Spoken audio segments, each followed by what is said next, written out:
Hi friends, welcome to SARA'S kitchen. நான் உங்க சரண்யா ஹரிஹரன்.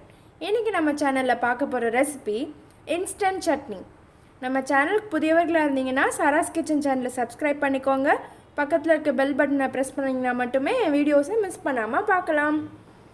என்னது இது புதுசா இன்ஸ்டன்ட் சட்னின்னு யோசிக்கிறீங்களா? வேற ஒன்றும் இல்லைங்க, ரா ஆனியன் அண்ட் டொமேட்டோ சட்னி தான் இன்ஸ்டன்ட் சட்னின்னு சொல்கிறோம். இது ரொம்ப சீக்கிரமாக ஈஸியாக பண்ணிடலாம்.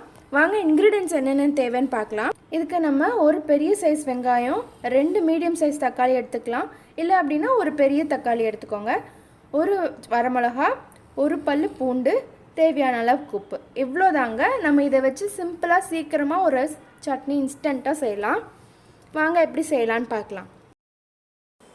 நான் இப்போ பெரிய வெங்காயத்தை நல்லா பெருசாகவே கட் பண்ணி எடுத்துக்கலாங்க. ஏன்னா நம்ம இது டைரெக்டாக மிக்சியில் போட்டு கிரைண்ட் பண்ண போகிறோம்.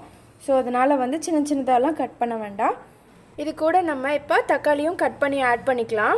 நான் இப்போ 2-3 பேர் சாப்பிட்ற அளவுக்கு பண்ணுறேங்க. அப்புறம் ஒரு காஞ்ச மிளகா, அதையும் ஆட் பண்ணிக்கலாம். அப்புறம் ஒரு பல்லு பூண்டு. இது கூட நம்ம தேவையான அளவுக்கு உப்பு ஆட் பண்ணிக்கலாம். இப்போ இது எல்லாத்தையும் மிக்சியில் நல்லா அரைச்சி எடுத்துக்கலாம். அவ்வளோதாங்க, நம்ம சட்னி இன்ஸ்டண்ட்டாக ரெடி ஆகிடும். நீங்கள் எங்கேயாவது வெளியில் போயிட்டு லேட்டாக வந்துட்டு நம்ம இமீடியட்டாக ஏதோ ஒரு சட்னி போடணும் அப்படின்னா நீங்கள் இன்ஸ்டண்ட்டாக 2 மினிட்ஸில் இந்த சட்னி போட்டு உடனே நம்ம இட்லிக்கோ தோசைக்கோ தொட்டு நம்ம சாப்பிட்றலாம். சீக்கிரமாக வேலை முடிஞ்சிடும். சட்னியும் ரொம்ப சூப்பராக இருக்குங்க. கன்சிஸ்டன்சியில் தண்ணி விடாமல் அரைச்சி எடுத்துக்கோங்க.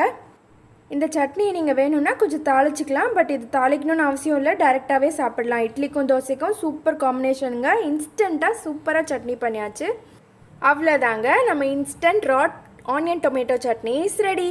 இதை நீங்களும் உங்கள் வீட்டில் ட்ரை பண்ணி பார்த்துட்டு உங்கள் கருத்துக்களை என்னோட கமெண்ட் செக்ஷனில் தெரியப்படுத்துங்க. மேலும் இந்த வீடியோ உங்களுக்கு பிடிச்சிருந்துச்சுன்னா லைக் பண்ணுங்கள், ஷேர் பண்ணுங்கள். சப்ஸ்கிரைப் பண்ணாதவங்க மறக்காமல் SARA'S கிச்சன் சேனலை சப்ஸ்கிரைப் பண்ணிக்கோங்க. தேங்க்யூ.